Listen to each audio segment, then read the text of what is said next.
أعوذ بالله من الشيطان الرجيم بسم الله الرحمن الرحيم وصلى الله على محمد وعلى آله الطاهرين. Dear brothers and sisters, Assalamu alaikum wa rahmatullah, and welcome to another session in our course From Ali alayhi salam to Al-Mahdi alayhi salam. This is the 22nd session of our course, and we're nearly at the end of the course, and inshallah today we want to finish off the discussion we started in the last two sessions where we talked about how the Imams were active and always in action, trying to bring guidance in the society, guide people, do tarbiyah of the people, and gradually and slowly try to move the society towards a state where they can establish a government of justice and peace and fulfill everybody's rights. And we hope that Imam Mahdi comes soon, inshallah, and that we can finally establish such a system. But we discussed in the last session that the Imams in their time were active and working towards this goal, and we came to discussing all the Imams, and including Imam Hassan Askari and his companions, and the system of Wakala that was very strong at his time as well. So now we want to move on to Ghaybah al-Sughra and what comes after that, inshallah. So for the discussion we have with us Shaykh Miqdad. Assalamu alaikum, Shaykhna. Alaikum salam. Thank you very much again for coming. So let's continue from where we left and come into Ghaybah al-Sughra and inshallah onwards to Ghaybah al-Kubra. أعوذ بالله من الشيطان الرجيم بسم الله الرحمن الرحيم الحمد لله رب العالمين وصلى الله على محمد وآله الطاهرين اللهم صل على محمد وآل محمد وعجل فرجهم.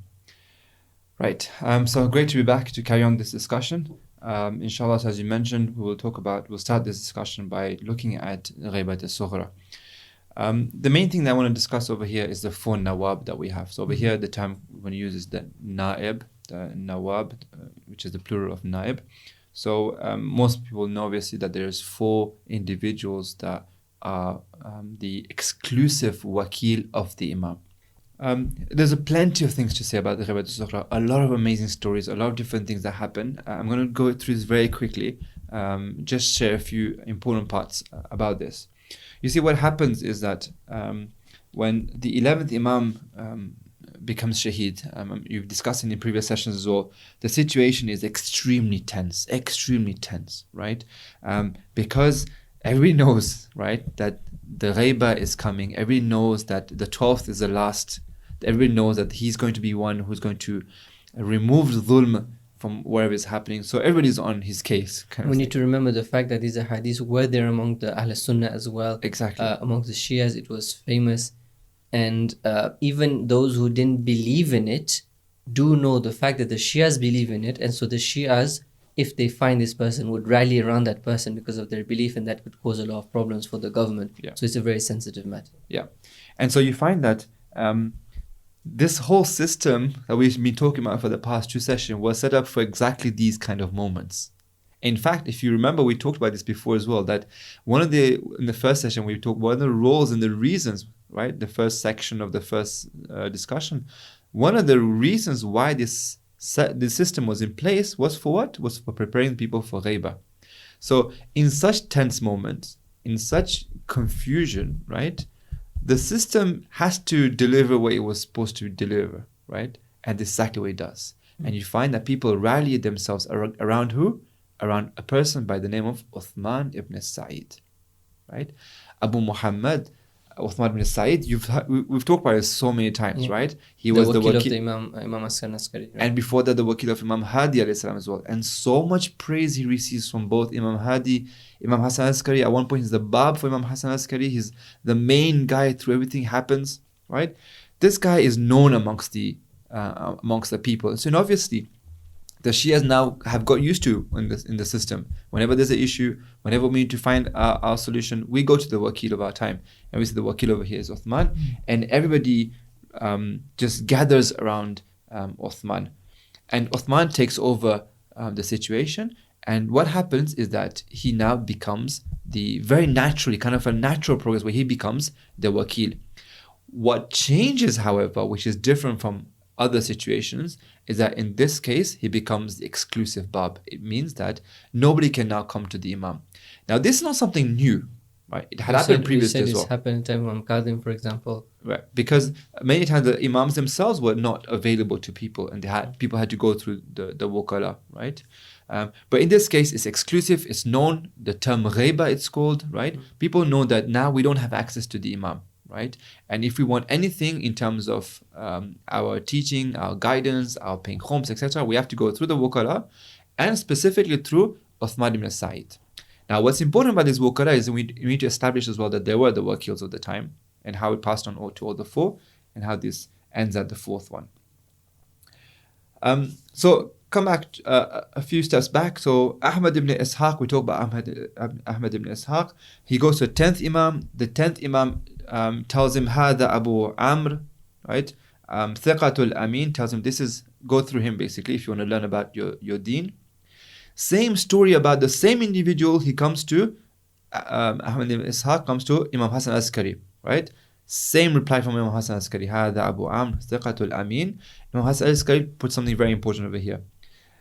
ثقة الماضي وثقتي في المحيا ومماتي فما قاله لكم فعني يقول وما أدى إليكم فعني يؤدي. We talk about these things, but it's showing that this person, this Uthman, is going to be thiqah till the end, right?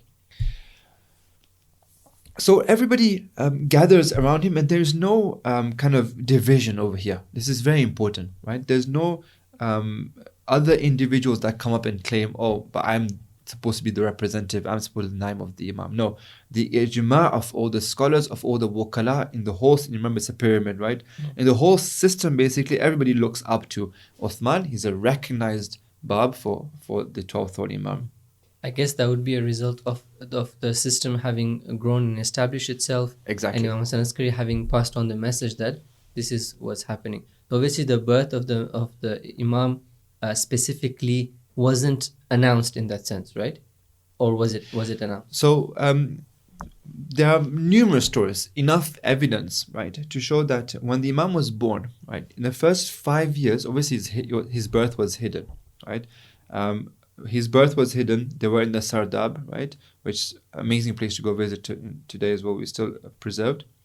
However, that's the underground exactly in Samarra, which actually before a couple of years when we used to go back in the days, it used to be 1 or 2 room only, and then a couple of years ago when the Samarra was bombed and they reconstructed everything, they actually discovered a more deeper part of the Sardab. So I still remember when I went a few years ago, I had gone a decade ago, and so this time when I went, I was like, I'm sure the Sardab looks a bit bigger. What happened basically?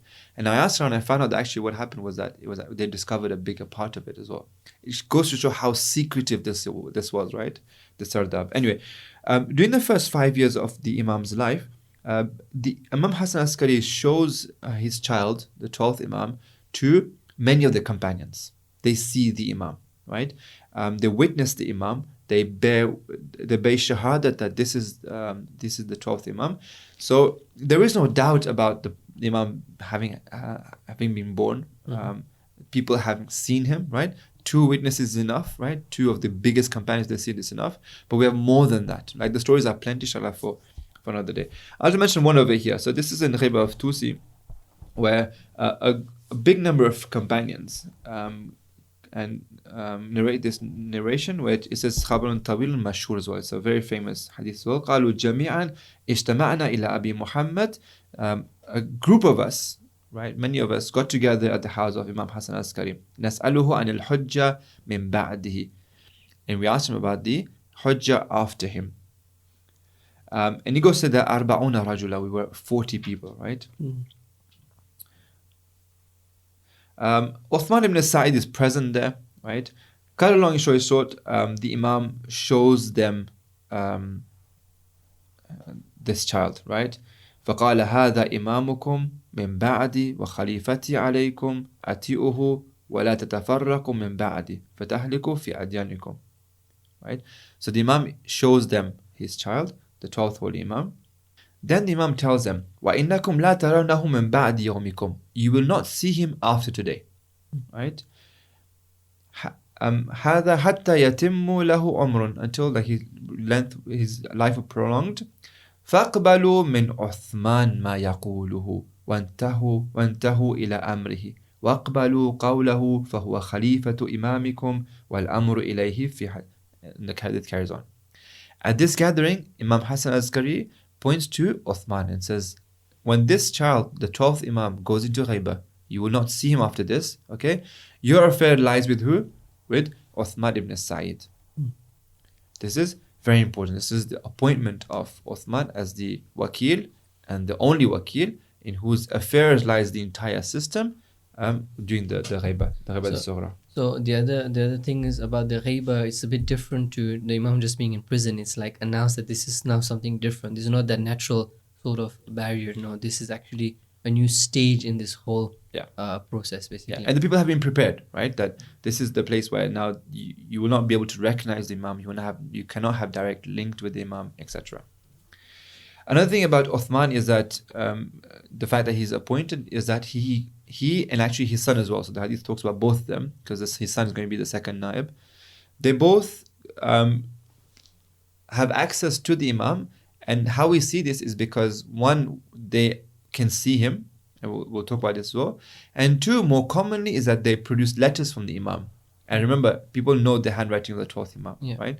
So, وَكَانَتْ تَوْقِعَاتُ صَاحِبِ الْأَمْرِ تَخْرُجُ عَلَى يَدَيْ عُثْمَانِ بْنِ سَعِيدٍ وَابْنِهِ أَبِي جَعْفَرْ مُحَمَّدٍ بْنِ عُثْمَانٍ, right? So, tawqi'at with the handwriting of the 12th Imam comes from both Uthman and the naib after him, right? إلى شيعته وخواص أبيه أبي محمد بالأمر والنهي والأجوبة عما يسأله الشيعة, right? With the amr from the Imam, with the answer to the questions of the Shias, right? The tawqi'at comes from the hands of these two individuals, Uthman and his son. And the hadith, this is in the Ghaybah Tusi, where Shaykh Tusi mentions فَلَمْ تَزِلِ الشِّيعَةُ مُقِيمَةً عَلَى عَدَالَتِهِمَا إِلَى أَن تُوَفِّي عُثْمَانَ, etc. The Shias are all acknowledge and all agree basically that these two individuals were very amazing individuals. Interesting about Uthman is that one of the things that's very, very crucial about this stage as well is that things are progressing very fast and becoming very, very dangerous. So although the system is working very beautifully, right, very strongly as well, the numbers of wukala have increased, pretty much doubled, right, but it's a very high stage of taqiyya. Right. So, for example, regarding Uthman, we find that again, Shaykh Tusi mentions that when money used to come or money used to need to be transferred, حمله من الأموال أنفذوا إلى أبي عمرو فيجعله في جراب السمن وزقاقه ويحمله إلى أبي محمد تقية وخوفا. Right. Remember we said he was an oil seller, right? So he would put them into the oil containers or kind of hide it in his work so that he can take the wujuhat, can take the funds back to the Imam. And we'll see about the later naibs as well, how much taqiyya is crucial over here, right? That these nawab themselves are also very much kind of less accessible. Uthman dies very quickly, right? Some reports say 7 years, some reports say even less years. So he's the naib for the 12th Imam for a few years only. Right? At the age of 65, in the year 265, he passes away. This is his shrine in Baghdad. So he's buried in Baghdad. Unfortunately, some very evil individuals put fire to the haram of Uthman in December 2019. So this was in the news as well. I'm not sure of what happened after that. Have they rebuilt it? I'm not sure. But this is the picture on the top left is a picture of the haram before it was burnt. His son Muhammad ibn Uthman ibn Sa'id then takes over the role of being the exclusive wakil and the naib of the 12th Wal Imam. He is a recognized individual. He is actually a scholar from the time recognized from the time of the 11th Imam. So for example, we have Abu Ali annahu sa'ala Aba Muhammad. So he asks the 11th Imam, this is al-Kafi, فَقَالَ لَهُ, so he asks him basically, where shall I go, who shall I refer back to? Says, the Imam tells him, Al-Amri, referring to Uthman ibn Sa'id, وَابْنُهُ ثِقَتان. So the 11th Imam over here mentions Uthman and he says his son as well. Both of them are thiqa, right? Whatever comes from them comes from me, etc. The same thing. So you find that he's a recognized scholar even at the time of the 11th Imam.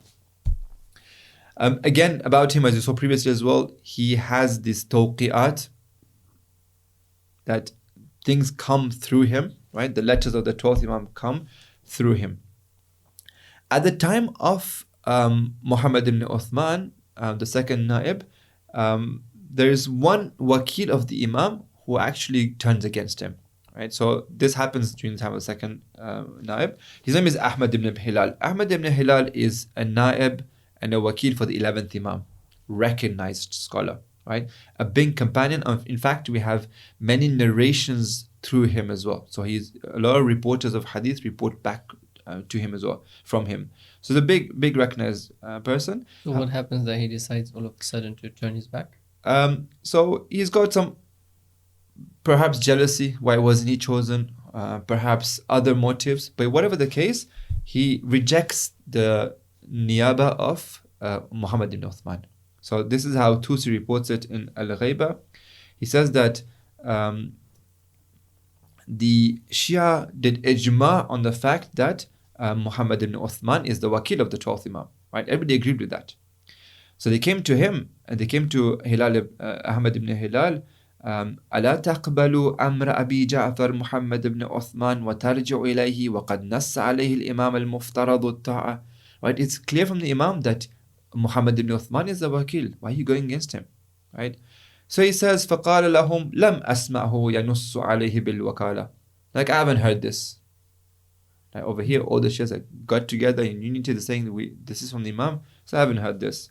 فقال أنتم وما سمعتم ووقف على أبي جعفر فلعنه وتبرؤوا منه.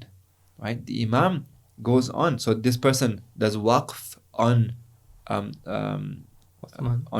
So he stops over here. Doesn't count Muhammad ibn Uthman as a naib after him.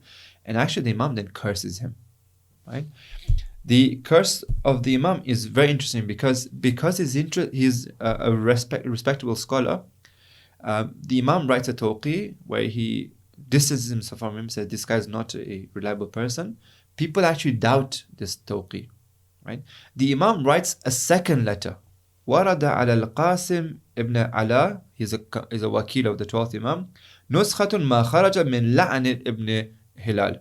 وكان ابتداء ذلك أن كتب عليه السلام إلى قوامه بالعراق, that Imam writes to his qawwam. What's a qawwam? Wukala, right? The other word for wukala. In Iraq, احذروا الصوفي المتصنع, right? Stay away from this Sufi, right? Who is mutasanni'? Mutasanni' means like he portrays himself as a Sunni, as a Sufi, right? He portrays himself as a pious individual, but actually this is not true. Inside him he's full of love for this world, etc. In fact, so this is the second letter that comes from the Imam. Even with this, people are still like not sure, right? This time a third letter, very serious, comes from the Imam, a very long letter, a third time cursing him properly. It says, well, I'm cursing this guy, right? This is not a naib, and distance yourself from him, right? So you find that this time, this is another way where the system was shaken, but the Imam dealt with it, the Wukala dealt with it, and it was moved on, and it carried on. So this was from Rijal Kashi. Interesting about Muhammad Uthman is his period is the longest period of being a wakil for the 12th Imam. He actually meets the Imam. So for example, Shaykh Saduq in Sahih reports that Sa'altu Muhammad Ja'far al-Himyari asks Muhammad, this Naib, رأيت صاحب هذا الأمر, have you seen the 12th Imam? فقال نعم, I've seen him, right? وآخر أحد به عند بيت الحرام, the last time I saw him was in Mecca in the Bayt al-Haram, وهو يقول اللهم أنجز لي ما وعدتني, right? This is Shaykh Saduq. Interestingly, he says that والله in another report, right? He says والله إن صاحب هذا الأمر لا يحضر الموسم كل السنة. The 12th Imam comes to Hajj every year. And this is quite famous for those who've been to Hajj. Remember, you've been told, and this is from the Muhammad ibn Uthman, who says that yes, and he swears that wallah, I swear that the 12th Imam is there in Hajj every year. Remember we said previously as well, Hajj is where people get together, this is where the meetings happen, etc. And then he describes what the Ghaybah means. يَرَى النَّاسِ وَيَعْرِفُهُمْ وَيَرَوْنَهُ وَلَا يَعْرِفُونَهُ. The Imam sees the people, recognizes the people, right? But they don't see him, they don't recognize him. And this is what really the definition of Ghaybah is, basically. It doesn't mean he's like completely outside this world. No. It means that he comes, he's present in Hajj, right? You probably might have crossed past him, right? Looked at him, and not recognized that he's the Imam, but he recognized you and he saw you. This was from Shaykh Saduq. The Imam predicts his death, tells Muhammad ibn Uthman that this is the time when you're going to die, a couple of months before. Very interestingly, Muhammad ibn Uthman then prepares himself for death. One of the companions says, فَوَجَدْتُهُ وَبَيْنَ يَدَيْهِ سَاجَةٌ. Muhammad ibn Uthman prepares like a wooden kind of plate whereby he writes some verse of the Quran as well as the name of the 12 Imams, right? يَكْتُبُ آيًا مِنَ الْقُرْآنِ وَأَسْمَاءَ الْأَئِمَّةِ, right? Ala hawashiha. And then the person asks him, like, why do you do this? And obviously he says, like, this is going to help me in the grave when I'm questioned about this, because this is my faith. So it's really something we do sometimes as well in the different ceremonies that we have during Dafn. So he's wakil for around 38 or so years and dies in the year 305. He's buried in West Baghdad. So all the 4 Nawabs are buried in Baghdad. This is his shrine and the haram where he's buried in West Baghdad. The Naib after him is Hussein ibn Ruh Nawbakhti. Now, when Hussein ibn Ruh Nawbakhti comes, now this period of time, there are many recognized scholars, right, at that time, who could all have been possibly the Naib of the Imam. And 2 of them is Abu Sahl al-Nawbakhti, a very important scholar of the time, and Ja'far ibn Muhammad ibn Matil. Right? These 2 are people that you could say that could have been also the Naib, but nobody goes against Hussein ibn Ruh. Right? It's clear that the Imam, the 12th Imam, appoints Hussein ibn Ruh as the 3rd Naib, right, after Muhammad ibn Uthman.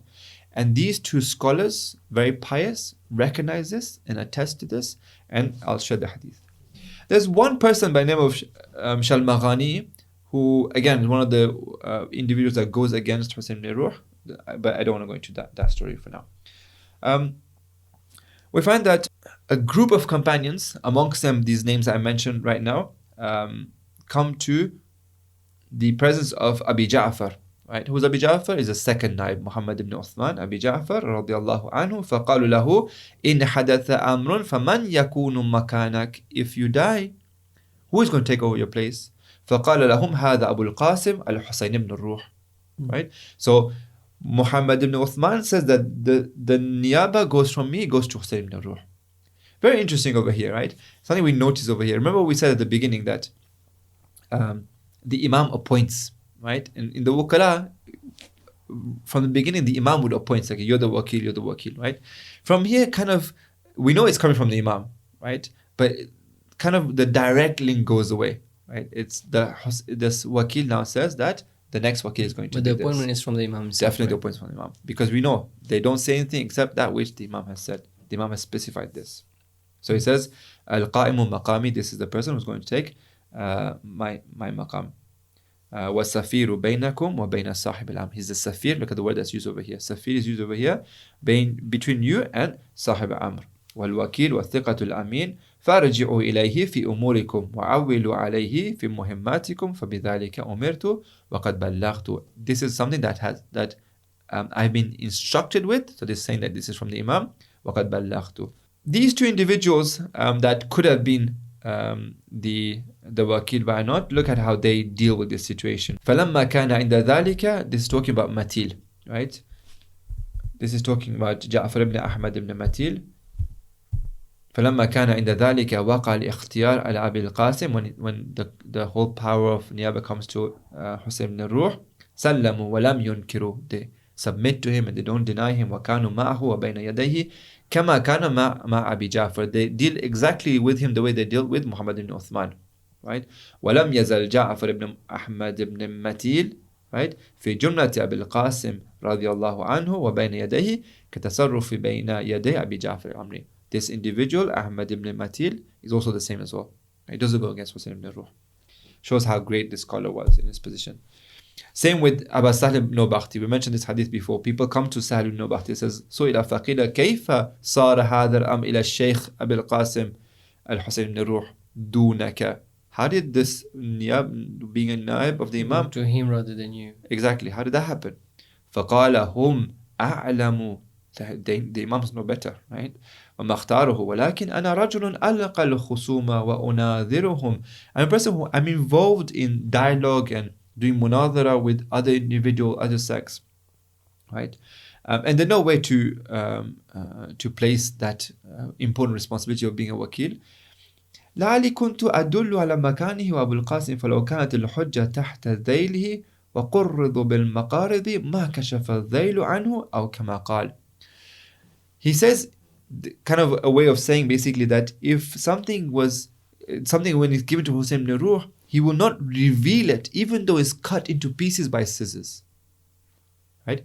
The trait that he brings out regarding Hussein ibn Ruh is this, that he's a person who is able to hold secrets. And obviously being a naib, you have to hold secrets. Okay. So he says that if... And he's not the type of person who would betray, even out of fear, he's still going to stay strong. Basically, he's a manager. Something as well is very important. The wukala have to be good managers as well, right? They have to have that sharh as-sadr to be able to manage, because they're managing a huge organization, right?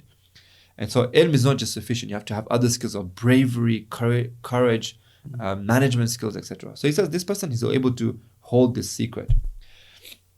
Another reason why perhaps Hussein ibn Ruh is chosen is because of how close he was to Muhammad ibn Uthman. And that's kind of normal when you have an organization, right? So for example, if you look at this hadith, كان أبو القاسم حسين ibn Ruh, he was the wakil لأبي جعفر, Muhammad ibn Uthman.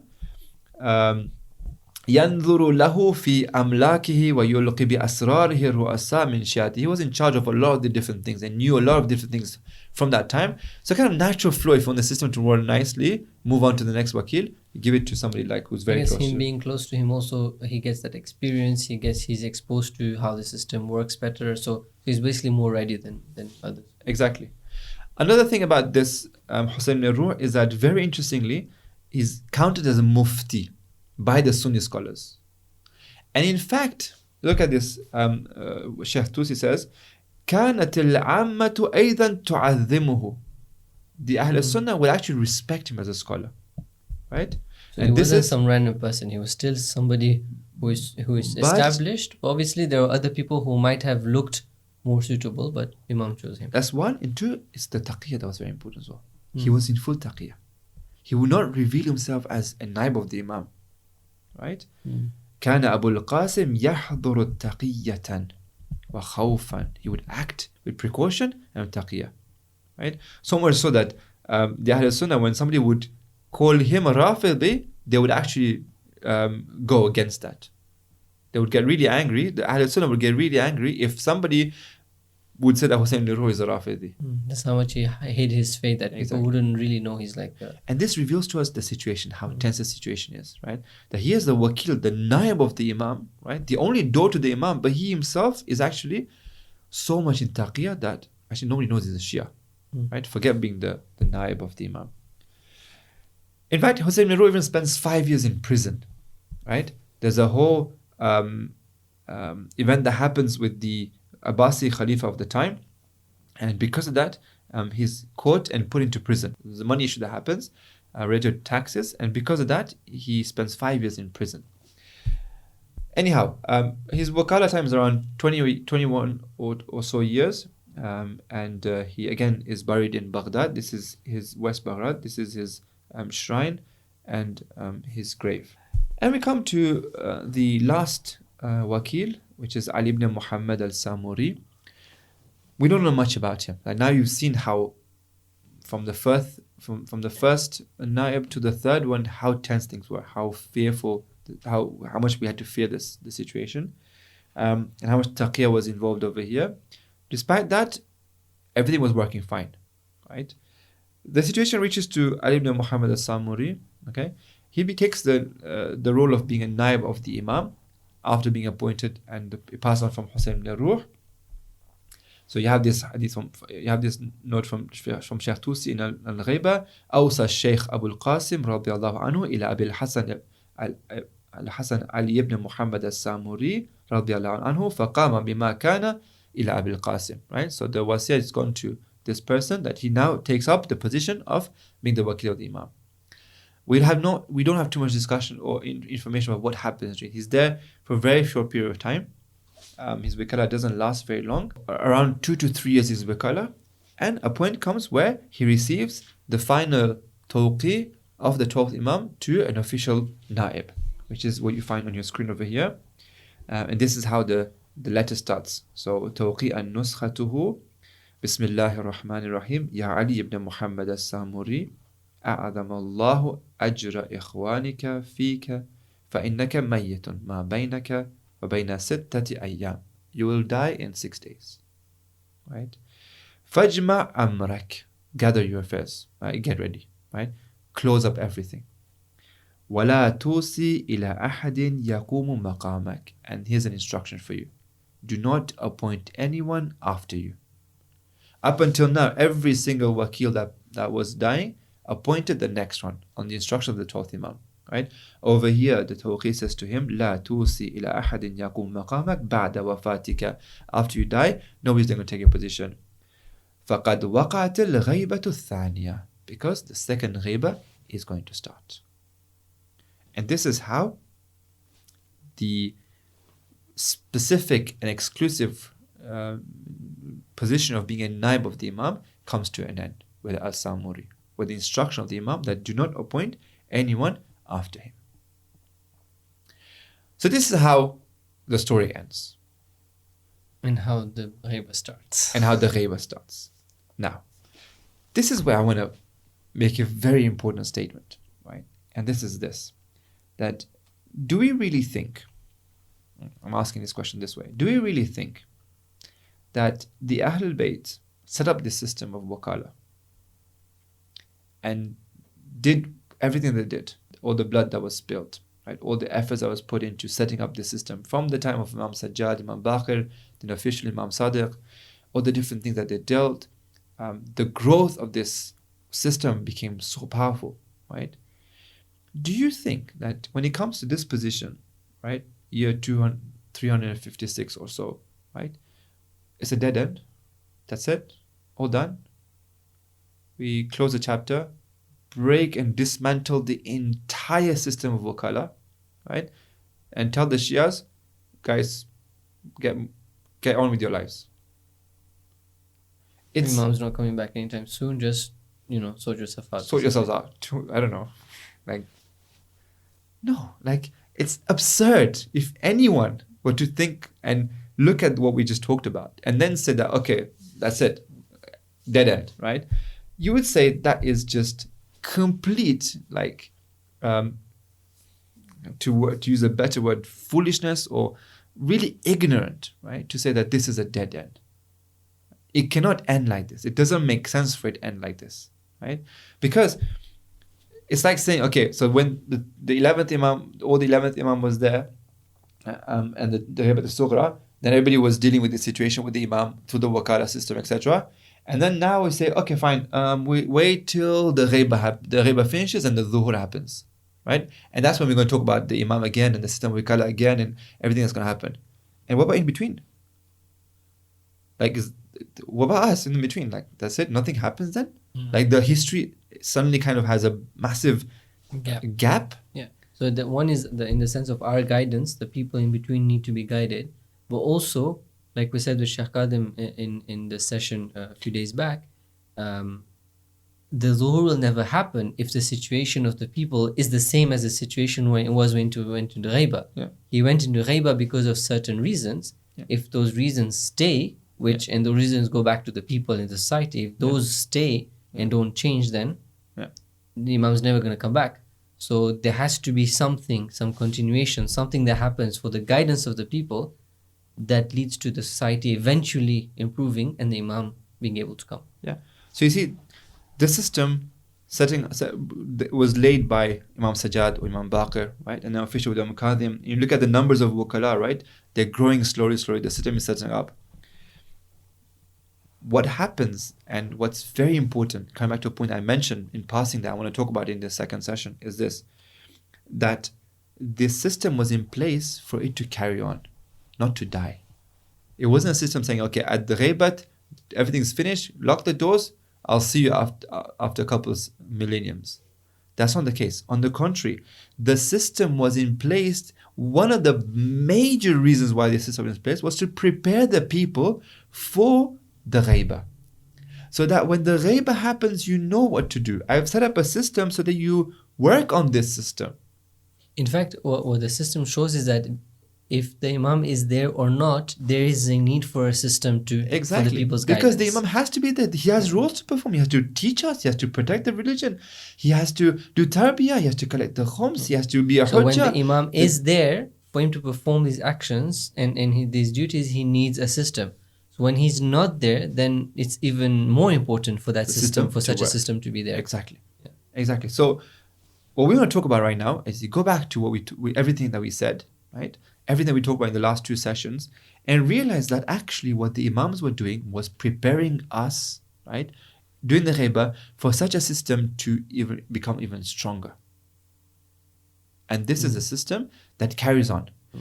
Yes, you don't call it the system of the network of Wukala anymore. Because now the difference is that Imam doesn't appoint anyone anymore. Right.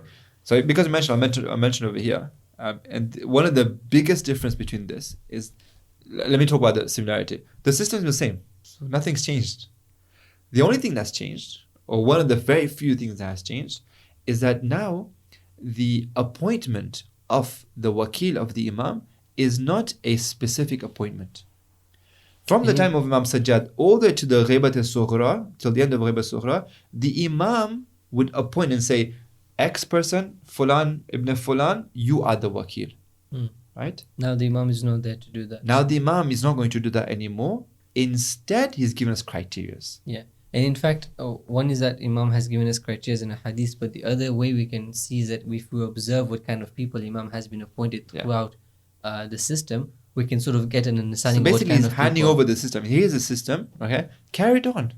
You've understood now how it's supposed to work. You've understood what kind of people need to deal with it. You've understood what kind of challenges it can have. Exactly. Now go ahead. So for 250 years, I built a system. I trained you for what? For a time when I won't be there. But for all the things of imama and wilayah to happen, it happens within the system. I've trained you. You're now ready for it. I'm going to Ghaybah. Yeah. Obviously, the situation is not ideal, right? Like we mentioned in Shaykh Ali, that the presence of the Imam is very different from him not being there. I mean, the kind of barakat that come, the guidance, the fact that we can always reach to the reality when the Imam is there, because he's there to bounce off at the end of the day, right? Without him, where the chain ends, that person there, at the end of the day, his knowledge is limited. But when the Imam is there, then you have access to everything. So in other words, say it like this, basically. This system doesn't make us needless of the Imam. Aslan wa abada is not like this. On the contrary, this system actually leads you to the Imam. Right? What do we say? Remember the figure we had over there as well. It's like the veins in your body. Everything is connected. All the Shias are connected together within the system. But where does it all merge towards? The heart, which is the Imam. The qalb is the Imam. Right? These wukala, this system bring the people back towards the wali of Allah. The wilayah channels itself through the wali. Right? So the wali is where we want to get to. The system doesn't make you needless. Right? But for the wali to work and for the people to get to the wali, you need the system. And the system is what we have today as well. It carries on. So this is what we want to talk about. And one of the other differences is that in that time, the system was an underground system. But what we have today or across the years is that it's come out of sort of being an underground thing. It's gone through up and down. There are some places and time in history where the system was underground, right? Some of the fuqaha couldn't express themselves, so at least in certain places, for example, they couldn't express the fact that they're a faqih, they're a scholar, they're a representative of the Imam.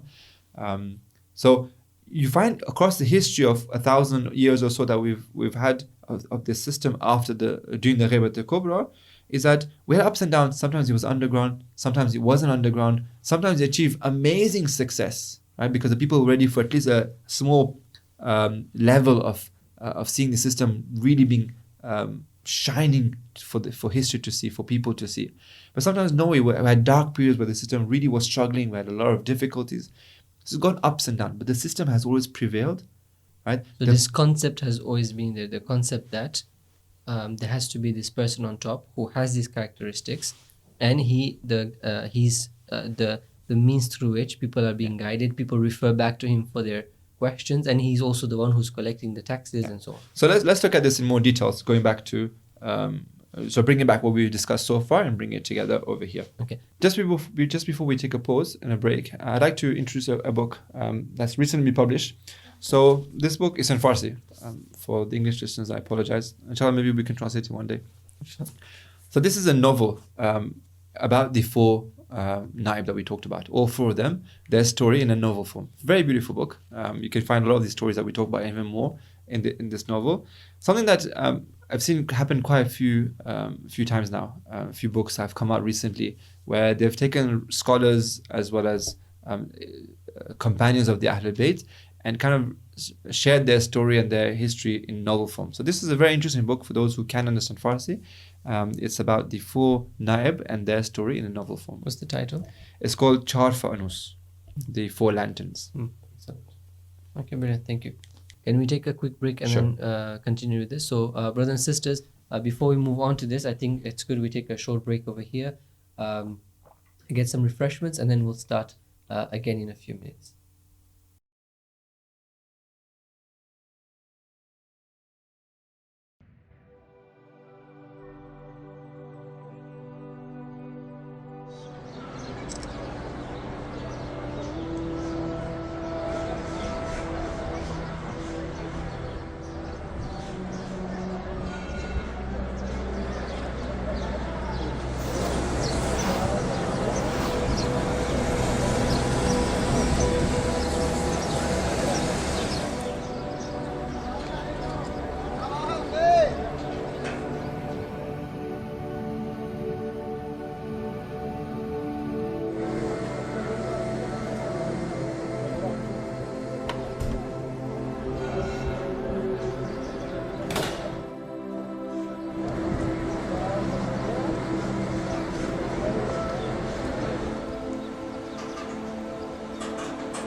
السلام عليك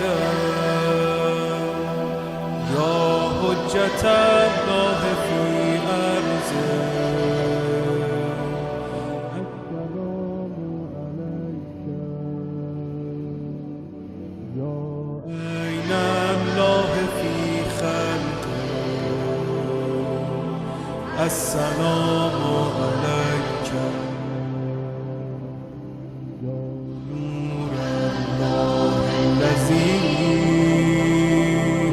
يهتدي به ويفرج به عن المؤمنين السلام عليك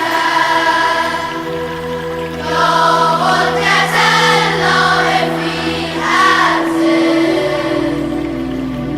السلام عليك يا عين الله في خلقه السلام عليك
Bismillah ar-Rahman ar-Rahim, brothers and sisters, Assalamu alaikum and welcome back to the session. We were discussing the Ghaybah al-Sughra and we finished discussing the Ghaybah al-Sughra and we went into the Ghaybah al-Kubra and discussed how this whole system of representatives that the Imams established from early days until the Ghaybah al-Sughra is a system that is meant to be continued, obviously with slight differences now that the Imam himself is not present.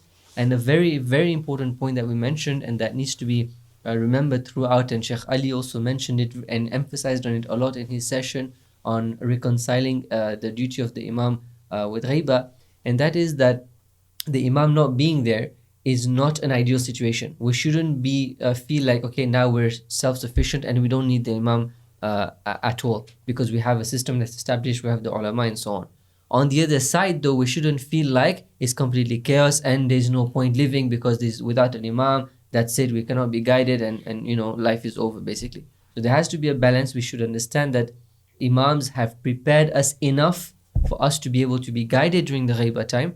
But at the same time, this is not that ideal that will take society and to its peak and spread that ideal justice and guidance throughout the world the way Allah wanted it. And that will happen in the Zuhur time, inshallah.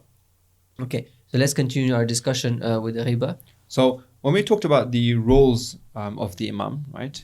You can see on the slide, we mentioned this many times, and we said that the Wukala had roles that were there to bridge the role of the Imam, right? So in other words, the Imam's role were done through the system, right? One of the roles that is very important is preparing for the Ghaybah. Right?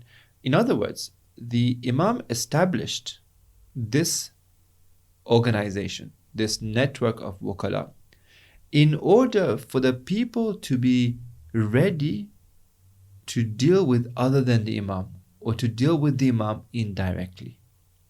Right? So people from Khorasan, Azerbaijan, Yemen, Egypt, Madain, etc., they are all now dealing with Wukalas. They're dealing with individuals other than the Imam. And the Imam has set up this system, right? He has to set up the system and get people used to this. So for 200 years, people are now ready to be able to deal with other than Imam or indirectly with the Imam. Who are these individuals is very important, right? And how they need to deal with them is very important. So we find that the Imam does two very important things over here through this system. Through establishing the system, the Imam does two very important things. One is he trains the Wukala, and number two is he trains the Shias. Right? So the system of Wukala is what is this triangle where you have representatives of the Imam who are dealing with the Shias, right? The people. The Imam is on one side training the Wukala and on the other side is training the Shias. So let's look at these two very quickly. When we say he's training the Wukala, by setting up this system, right, he's telling the Wukala that you have to learn about the religion because you're going to be teaching it, right? He tells them how to do tarbiyah.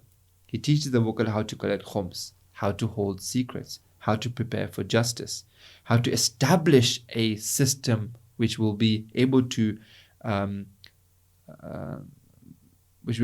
express and bring about the Sharia of Islam, which has justice within it. So this system of Wukala is really a sort of how can I call it, a preview of that government of justice that Imam Mahdi is going to establish, inshallah. Or a way to prepare for it. A way to prepare for it, yeah. But it sort of indicates to that, look, the basis by which people are chosen to lead this is not just because of fame or money or because of popularity. No, there are certain criteria that allow them to take this position. So the Imam teaches them, he tells them, go and give fatwa, right? Go and speak to people. Kallim, right? So Abdul Rahman ibn Hajjaj. Go and speak to the people. Do iftah. Go to different regions. He teaches, the Ahlul Bayt teach these Wukala ijtihad. So how do you extract law from a hadith from the Quran? I'm not going to be here soon, right? I want you to be able to do this. Let me teach you. So if you look at the hadith, it's very interesting, right? The Imam doesn't tell, very often the Imam doesn't tell you what the law is, right? He also tells you, okay, how do you extract it from here? We find that in the early periods, though, the scholars never used to, or often used to just bring the hadith as it is rather than putting it in their own words. So how does that work? The science progressed, right? But no, they were doing iftar as well, right? Even the scholars at that early period, right? They were coming up, bringing 2-3 hadiths together and saying the conclusion of these 2-3 hadiths is this point. They would And I have guess- titles for the babs, for Yeah, example. and I guess those titles of the babs, or The way fact they that they bring- selected certain hadiths Exactly. and summarized all the many hadiths into those few was their type of ijtihad at that time, at very primary stage. But even the time of the companions of the Imam, the companions were doing ijtihad. And the Imam would tell them, I want you to do ijtihad, right? I want you to be able to extract laws from I'll give you the principles, right? But you should be able to slowly learn because we're preparing for something. The Imam would then teach them how to do tafsir, how to extract information from verse of the Quran, right? If you go back to the hadith that are related to tafsir, you realize that the Imam is teaching the companion, okay, this is how you understand this verse, right? The Imam is teaching them how to solve contradictions, right? Because I know there'll come a time where you won't be able to refer back to me and say, okay, which one's the right one, right? Because you know that during the time of the Ahlul Bayt, the companions will come to the Imam and say, I've heard contradicting riwayat. Can you tell me which one's the right one? And the Imam will be like, okay, this is the right one. But sometimes you will say, okay, let me give you criterias and ways of how to solve this. Why? Because I won't be here soon. There's that big difference between Ghaybah and when Imam is there, right? That Imam was accessible, but here now we have to use those criteria that Imam has given us. Yeah. The Imam is then telling the Wukala that I have to describe you what job is. He gives them a job descriptions. What is an alim supposed to do? What is a wakil of the Imam supposed to do? Right? He's supposed to teach. He's supposed to defend the religion. He's supposed to prepare for justice, for the establishment of a society that is led by individuals that are just, that individuals that are the highest level of knowledge and taqwa. And that justice starts with an inner justice, right? It's something that you establish in yourself first so that you can establish it outside. It's there to teaching the wukala and the scholars to preserve secrets, right? How to implement the Sharia with the political system that is required for this implementation of the Sharia. The Ahlul Bayt teach the wukala how to collect funds. First, they tell them you have the right to collect funds. How do you collect funds? Where do you distribute the funds? How do you spend it? How do you deal with it? Right? The wukala are trained that, look, you guys are in charge of the Shias. The Shias look up to you. You are the role models. You are the guides. You are the ones who are protecting this religion. You are the Hujjah. Right? So you find that all of this, across these 150 to 200 years, right, the Imam is preparing this wukala. All for what? For them to be ready and prepared to take up this system forward when the Ghaybah happens. Just to give a few examples. The Imam had his letter to Ayyub ibn Nuh. We talked about this letter beforehand when there was a few things that were not going right. Imam had to step up and say, okay, make sure you deal like this and make sure you do like this. And then he says, فَإِنَّكُمْ إِذَا انْتَهَيْتُمْ إِلَى كُلِّ مَا أُمِرْتُمْ بِهِ. If you really do what I tell you to do, I've taught you so many things, right? I taught you how to be a wakil, how to be a scholar, right? How to be an alim. استغنيتم بذلك عن معاودتي. You will be needless of coming back to me all the time. Right? I'm teaching you to be alone. I'm teaching you how to walk. Basically, Ghaybah is coming. Right? This is Imam Hadi, right? We've got 2 Imams to go and the Ghaybah is there.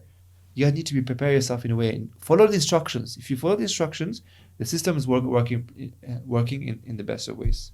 You find that the hadith is from Imam Hassan Askari, who reports back from his forefathers to the Holy Prophet. أشد من يتم اليتيم الذي انقطع عن أمه وأبيه يتم يتيم انقطع عن إمامه.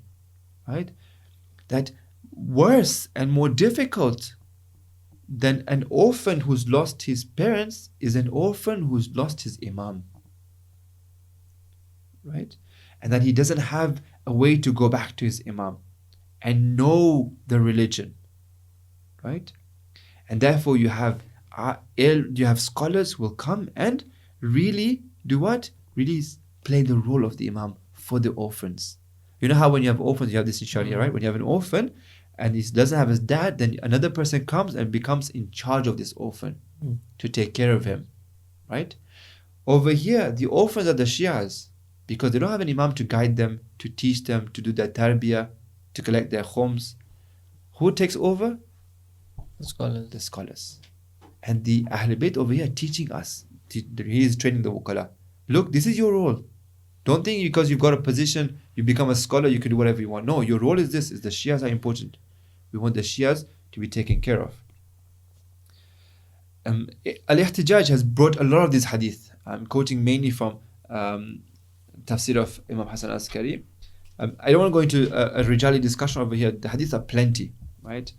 For example, from Musa ibn Jafar, the seventh holy Imam, فَقِيهٌ وَاحِدْ يُنْقِذُ يَتِيمًا مِنْ أَيْتَامِنَا الْمُنْقَتِئِينَ عَنَّا وَعَنْ مُشَاهَدَتِنَا بِالتَّعْلِيمِ مَا هُوَ مُحْتَاجٌ إِلَيْهِ أَشَدُّ عَلَى إِبْلِيسِ مِنْ أَلْفِ عَابِدٍ. One faqih, look at the word that's used as faqih. One faqih who takes care of the orphans. In what sense? He teaches them, right? And gives them that which they need. This is more heavier for Iblis than 100 worshippers who don't do this. This is training the wakil, training the scholars. Look, these are your roles. You need to be teaching the Shias. Another thing that the wukala were taught was that your role is to step up when confusion happens. Remember the story of the waqf that happens. People come to Yunus ibn Abdul Rahman because now he's spreading the truth. He's saying, no, the Imam has passed away, the seventh Imam has been killed, Imam Ridha is now the Imam. The people who did waqf, they come to Yunus and say, look, be quiet, we'll give you loads of money. Right? He reports a hadith from Sadiqain, right? Imam Baqir, Imam Sadiq. أنهم قالوا, they said, إذا ظهرت البدع فعلى العالم أن يظهر علمه. When bid'at happens, right? When the path of deen is going astray, who comes and solves the problem? The alim. This is me as a wakil, this is what I've been taught by my imam. That I have to step up. Within this system, the role of mine over here is to step up when things go wrong. When bid'ah happens, me as a scholar have to come and express my knowledge. I have to show my knowledge. The difference between this scholar and the other ones was that this one had taqwa and that he could control himself and not fall for the world, whereas the other ones fell for the world and the money and the power. Yeah. فَإِنْ لَمْ يَفْعَلْ صُلِبَ نُورُ الْإِيمَانِ. If somebody does, the alim doesn't do this, iman is taken away from his heart. This is in Kashi. I'm not going to narrate the hadith, but there's plenty of these things. For example, in Imam Hussein's sermon, this is a very powerful sermon, right? Where he's talking to the scholars in Arafah, at the Arafah Mina, right? Where he's talking to a scholar and he condemns the scholar. He says, it's your guy's fault that we've come to a situation that we come right now with Yazid or with Muawiyah, right? The reason why this happens is because of you didn't do your job. Kind of telling that this is the role of a scholar. This is what we're supposed to be doing. Another very interesting thing, the Imam is teaching the wukala of, I want you to write books. The Imam was very much for write down hadith, write down books. We find that in one of the very interesting stories where the person who's debating with other sects and spreading Islam, right? He says that I have a book with me in which I have gathered all the narrations of your father and I'm using this. The Imam is very pleased with him, right? Over here, for example, we find that very interesting. أنفذ الشيخ الحسين بن الروح عنه كتاب التأديب. There's a book that Hussein ibn Ruh, the third wakil, has written called Ta'dib. And he sends this book to إلى قم. Sends this book to Qum. Right? وكتب إلى جماعة الفقهاء. And he writes to the fuqaha in Qum. Right? He's in Baghdad. He writes a letter to the Qum with his book. وقال, and sends the book as well. وقال لهم انظروا في هذا الكتاب وانظروا فيه شيء يخالفكم. So check this. Right? I want you to check and see what's wrong with what you have. Let's compare our knowledge. Why would the wakil, the direct naib of the Imam, do this when he could have given it to the Imam himself? Exactly. Right? He doesn't go to the Imam. This is the training period. Right? Communication with knowledge has to happen. Dialogue between the scholars has to happen. This is the training progress. Right? The Imam is training people. Look, Hussein ibn Ruh is sending a book. You guys check. And they reply to him and says, this part over here, we don't have this, you written something over here, etc., etc. This is in Ghaybah 2c. We find that this is a very interesting story as well. قال كنت مريضا. The companion says that I was مريض فدخل علي أبو جعفر. Abu Ja'far over here is the ninth Holy Imam, right? And so the ninth Holy Imam comes to this companion, this wakil of him, يعودني في مرضي. He's ill, he comes to visit him, like you visit an ill person. Says فإذا عند رأسي كتاب يوم وليلة. There's a book at my bedside table. The book is يوم وليلة. That's what it's called. فجعل يتصفحه ورقة. The Imam picks up the book. He's come to visit his companion. He takes the book, he picks up the book. This is in Kashi. He picks up the book and starts reading the book. Right? حتى أتى عليه من أوله إلى آخره. Until the Imam has read from page 1 till the last page. Right? وجعل يقول رحم الله يونس بن عبد الرحمن. رحم الله يونس, رحم الله يونس, رحم الله يونس. This is a book that Yunus has written. The Imam is happy with this. I want my wukala, I want my scholars to be writing books. Right? I want them to be spreading the knowledge. I'm preparing you. Do we have access to this book today? Some of them are available, some of them are not available. Some of them, the latest scholars report from these books basically. So the original is not with us, but we have parts of it from different books later on. People like Kulaini, they compile those books. Exactly, They were those from books. these. The latest scholars would use these books basically to compile their own books. So you find that, and this is not the only book, by the way. Yeah, we have plenty of books from the Ashab. Right, the Imams would encourage Ashab to write books. Right, the Wukala, the high-level Wukalas, they all had written books. When it comes to khums, right, many times the Shia would come to the Imam to pay khums, and the Imam would tell them what? Go and pay your khums to this wakil or that wakil. Don't come to me. The Imam is preparing the wakil and the people that you need to go and this is how the system needs to work. Right? Then you need to go to the scholar and get your receipt for paying the khums with that. So this was about training the wukala. Now we come to the Imam's second thing that he does with the system is to train the Shias. How does he train the Shias? First, he trains the Shias by telling them that there's a system in place, use the system. Exactly what you just mentioned over here. The Shias need to use the system. Don't come to me. I want you to get used to using an intermediary, using a person who will be your link towards me.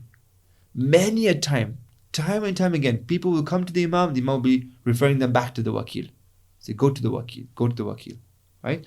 When it comes to your questions, when it comes to your queries, aqaid queries, ahkam queries, when it comes to giving your khums and your different wujuhat, use the Wakil. Why? They are hujjat. And the Imam would tell the people, look, what they say is from me. Why? Because I want you to get trained. I want you to get used to the situation that sometimes I won't be there. Whatever they say, take it from them. That which they say is hujjat for you. They are. And then the Ahlul Bayt would then really show the value of a scholar in the eyes of the people. They are the warathatul anbiya. They speak, what they speak, there's light in what they speak. Their hearts are filled with taqwa. Right? They get ilham. When you have fights between yourselves, don't go to Taghut, go to the scholars, solve your issues with the scholars, etc. etc. So you find that this is how the Ahlul Bayt now teaches the people about this. Just to give you a few examples. Companions come to the Imam and says, I'm in Qum, who do I get my information from? Who do I get my religion from? They say, go to Zakar ibn Adam. Right? Elsewhere you find, again in Kashi, they come to Imam Ridha alayhi salam. In fact, this is the wakil that comes to Ridha. سألت الرضا عليه السلام فقلت إني لا ألقاك في كل وقت. I don't see you in every time. Right? For me, you're in Ghaybah. I don't see you. I don't have access to you. فعن من آخذ معالم ديني. So who shall I learn my religion from? قال خذ من يونس عبد الرحمن. Imam is teaching the people. I'm training you guys. When you don't have access to me, refer to the scholars. Take from them. Sometimes over here, for example, the Imam gives names. Sometimes the Imam doesn't give names. It's just general criteria. You yourself fit names. Just like over here right now. It's up to us to fit names into the criteria that we have. By the way, this is what we call, if you've heard this term, that you have naib khas and naib am. right? Naib Khas means the Imam has appointed the name. Naib Am is Specified someone basically. specified. Naib Am is someone who the Imam has given a criteria. You just fit in the name in the criteria, right? So the Maraja today and the scholars that have come over the last millennium or so, okay, they have been the Wukala and the Naib of the Imam, but Naib Am. None of them can claim that, oh, I went to the Imam and the Imam told me that I'm Naib. None of them. That's not allowed. That's not Ghaybah. That's not the system in Ghaybah al-Kubra. The system in Ghaybah al-Kubra is that you fit a particular criteria. If you fit the criteria, then you're... Then you understand that this person, Imam is happy with this person representing his teachings basically. And you're the puzzle, you're the piece in that puzzle of the whole system of Wukala. So for example, in a hadith where the Imam says that Ya akhi inna Allah azza wa jal ja'ala fi kulli min ar-rusul baqaya min ahli al-ilm yad'una man dhalla ila al-huda. Right? After every prophet come people who will guide, will remove people from misguidance. Right? This is a general principle that the Imam is giving. Or for example, another hadith mentioned both in Kamaluddin as well as in by Shaykh Tusi. So Shaykh Saduq and Shaykh Saduq and Shaykh Tusi, both of them mention this hadith where a person writes a letter to the 12th Imam, where the 12th Imam replies each and every one of his queries, right? وَأَمَّا مَا سَأَلْتَ وَأَمَّا مَا سَأَلْتَ, until it comes to this, وَأَمَّا الْحَوَادِثُ الْوَاقِيَةِ. However, regarding the things that, the new events that happen, right? The challenges that the Ummah is facing today, right? Who do you have to go to? That was your question. فَارْجِعُوا فِيهَا إِلَى رُوَاتِ حَدِيثِنَا. Refer to those who narrate our hadith, right? فَإِنَّهُمْ حُجَّتِي عَلَيْكُمْ وَأَنَا حُجَّةُ اللَّهِ عَلَيْهِمْ. Because they are the hujjah of my hujjah, just I am the hujjah of Allah over them. And here, ruwat, just to report, is not itself. It obviously doesn't make sense, right? Obviously. Yeah, you have to understand. You have to be that person who understands these hadith, know which hadith is appropriate in what situation. And we have plenty of different hadith where the Imam have used this term of ruwat, right? Those who narrate the hadith, to explain that this doing riwayah of hadith, not just sitting around over the my 5-year-old is also a riwayat of hadith otherwise. Yeah. So we need to be careful about terminology. Sometimes they change across time, right? So right now when we say this is rawi, we just mean somebody who is in chain of narration. When the Imams were using these terms, there's a different meaning, a much bigger meaning and a deeper than what So from the famous hadith of i'arif manazil al-shi'atina, right? Know the status of our Shias. Over here, the Shias are those special scholars. By how? By how much they narrate hadith. Obviously, you don't talk about narrating hadith because you don't know the manzil of the scholars. How much they've understood the hadith, how much they work on this hadith. And Hasan al-Thalith, we find that he writes in As'aluhu amman akhudhu ma'ali min dini, right? The companion asks him, who do I get my knowledge from of the religion? وَكَتَبَ أَخُوهُ أَيْضًا, and his brother writes the same question to the Imam, right? Two brothers write one letter, or 2 letters, but with the same content to the Imam. He says, فَهِمْتُ مَا ذَكَرْتُمْ, I understood what you're asking me. فَاسْمِدَ فِي دِينِكُمَا عَلَى مُسِنِّ فِي حُبِّنَا. Refer to somebody who has this love of ours in his heart, who has kind of grown over the years, right? And his heart is filled with our love. وَكُلِّ كَبِيرٍ تَقَدُّمِ فِي أَمْرِنَا, right? فَإِنَّهُمْ كَافُوكُمَا إِنْ شَاءَ اللَّهِ. They will be sufficient for you. Basically, the Imam over here is giving general traits. I don't want to discuss these traits because that's another discussion. I just want to show that the Imam is preparing the people that you need to... I'm giving you general criteria. Before I will tell you, go to Yunus ibn Abdul Rahman, go to Zakir ibn Adam. Over here, I'm giving you general criteria. In Al-Kafi from Abi Ja'far salam, again, quoting the Holy Prophet, really emphasizing these general principles that I want to give. لا تصلح الإمامة إلا لرجل في ثلاث. This imamah won't come to a person unless he has 3 characteristics, right? He has this wara, he has this hilm, right? And he is like a loving father for the people, right? This imam is general term over here, right? Also refers to those who will carry on this message of imamah. Another way that the Ahlul Bayt will put a lot of emphasis on and really prepare the people, right? Over here we talk about preparing the people, is that they will give them criteria and tell them, look, be careful, right? Of 2 things. One is that not every one of these wukala will take you to me.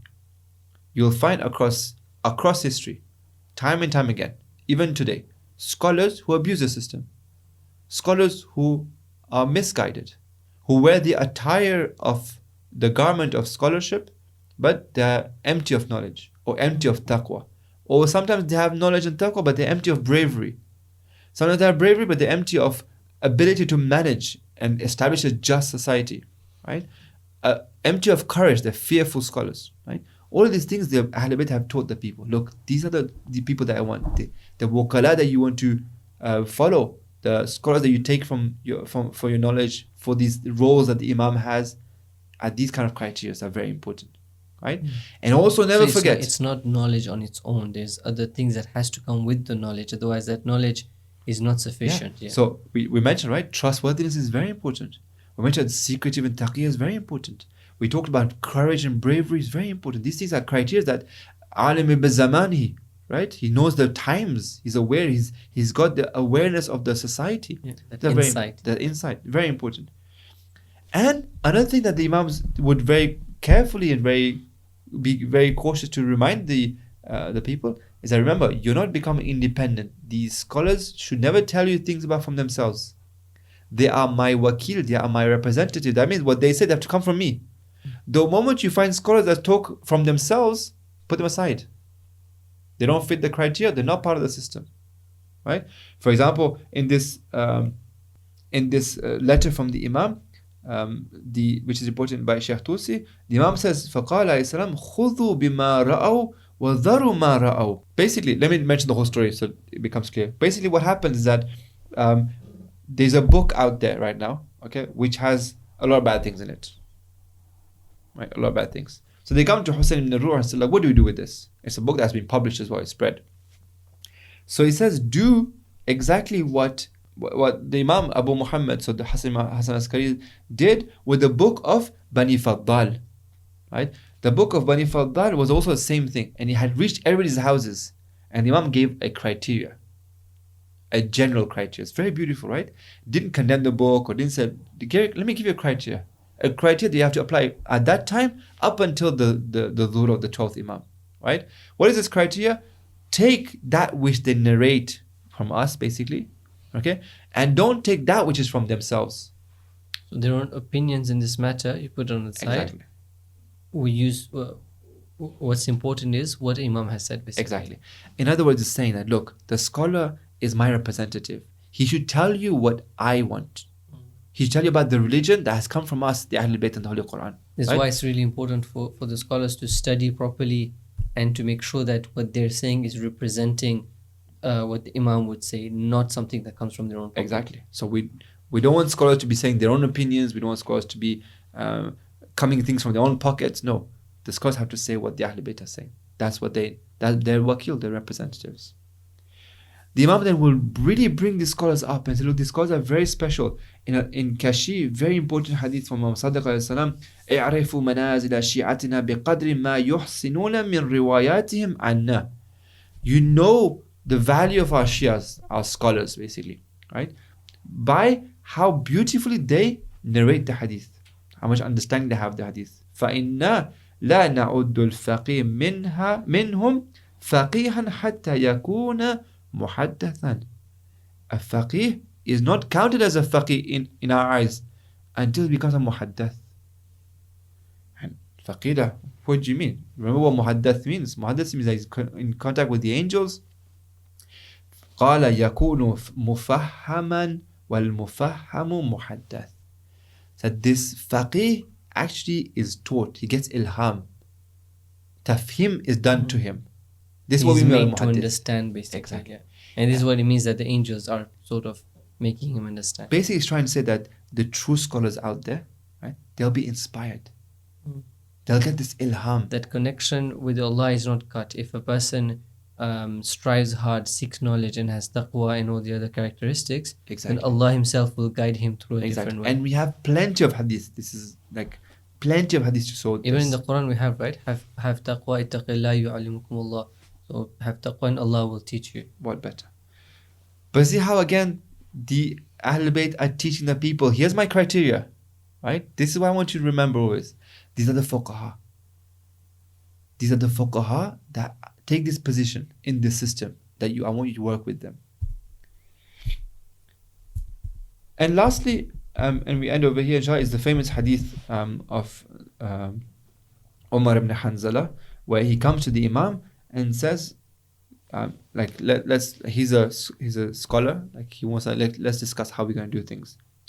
He says, like, an rajulain min ashabina baynahuma munaza'a fi daynin aw mirathin fatahakama ila sultan wa ila al-qudat ayahillu lahu dhalik.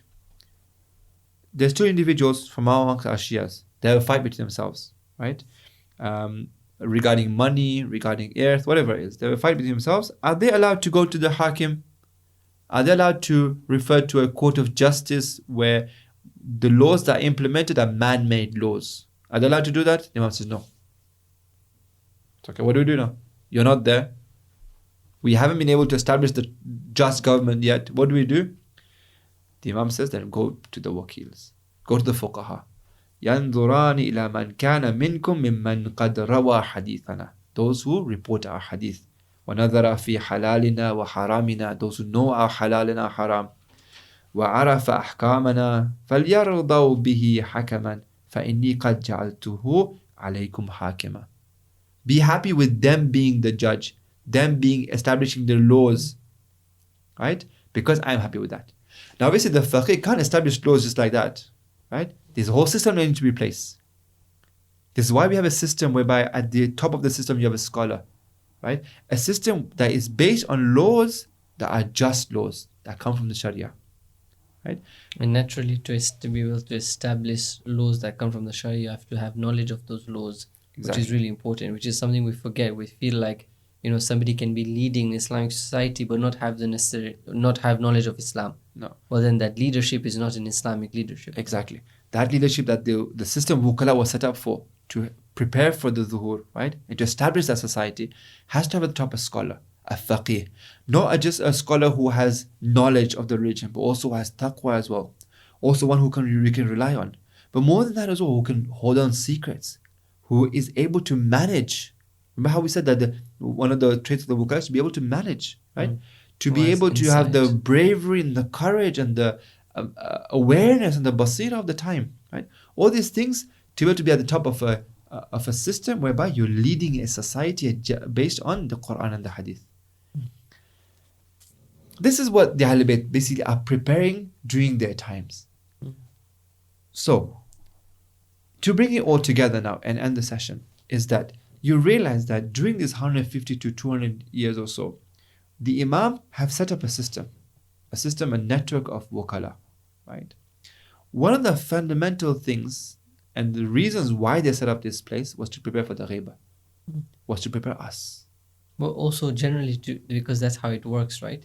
Exactly. This is how Imams carry it out, and they expect us to learn from this and get inspiration, or even gain lessons from how Imams want things to happen. Exactly. And so they did these two things. They were preparing the wakala and giving them the right tools and knowledge and skills to be able to be the kind of scholars that really have to work within the system. And at the same time, they were training the people that you'll be working within the system in terms of your ma'alim dinik, in terms of your religion, your tarbiyah, your homes, your political and social issues and set up, the hujjah that you require, etc. It all comes from within the system of the scholars. So basically this network and this organization never faded away. It had ups and downs, right? But it has always been there. The Ahlul Bayt wanted to be there. It had a few changes. The wakil wasn't appointed anymore by name. He was appointed by criteria.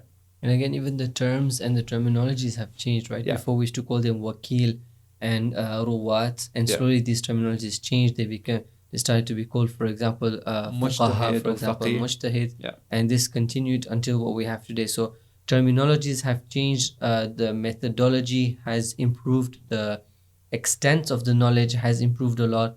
The sciences have developed and they've been based on what the previous scholars have been doing.